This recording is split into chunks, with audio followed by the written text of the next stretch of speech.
Le président Félix Tshisekedi veut conclure un partenariat stratégique avec les États-Unis. Si cet accord venait à être signé, il va octroyer au pays de l'oncle Sam des facilités d'accès aux minerais rares de la République démocratique du Congo contre un appui sécuritaire. C'est dans ce contexte qu'une vidéo d'un officiel américain a été diffusée, annonçant les débuts dans le prochain jour des négociations. Elle a été partagée notamment le 7 mars par Yannick Luntadila, qui est un des chargés des missions de Félix Tshisekedi. Regardez cet extrait. Next week, we welcome the Democratic Republic of Congo's president, Félix Tshisekedi, on his first official visit to the United States. That will be April 3rd through 5th. Vous savez quoi? Il s'agit d'une désinformation. Je vous explique. Même si cette vidéo est authentique, elle est sortie de son contexte. Pour les découvrir, Vunjaongo, la cellule de vérification des faits au studio Hirondelle RDC, a effectué une recherche d'images inversée sur Google Lens en utilisant une capture de cette vidéo. Les résultats ont établi que ces contenus remontent à 2019, le 26 mars pour être plus précis.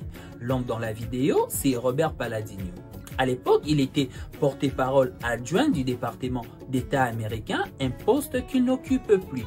Actuellement, il est chargé d'affaires ad interim à l'ambassade des États-Unis en Hongrie et donc n'est plus basé à Washington. Mais ce n'est pas tout.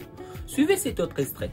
During his visit, President Tshisekedi will meet with Secretary Pompeo, as well as other United States cabinet-level and high-level officials to discuss United States Democratic Republic of the Congo cooperation on a range of issues. Avez-vous compris quelque chose? Avec un peu plus d'attention, vous entendez un autre détail qui prouve l'ancienneté de cette vidéo.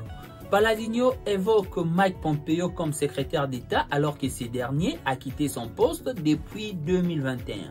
Actuellement, le chef de la diplomatie américaine est Marco Rubio, qui a succédé à Anthony Blinken.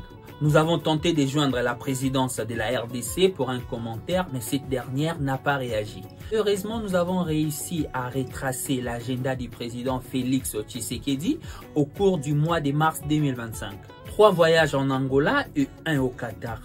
Aucun déplacement aux États-Unis alors que 3 semaines se sont écoulées depuis la diffusion de ces contenus. Vous l'avez donc compris, ces cas illustrent comment des contenus authentiques peuvent être sortis de leur contexte pour alimenter la désinformation, c'est-à-dire la modification intentionnelle des photos, des vidéos, des sons et même des textes dans le but de manipuler l'opinion. Du reste, des études ont prouvé que des acteurs étatiques peuvent également créer ou relayer de la désinformation pour des fins politiques, électoralistes ou simplement des propagandes. Alors désormais, soyez vigilants car l'officiel n'est pas toujours factuel. On se dit à très bientôt.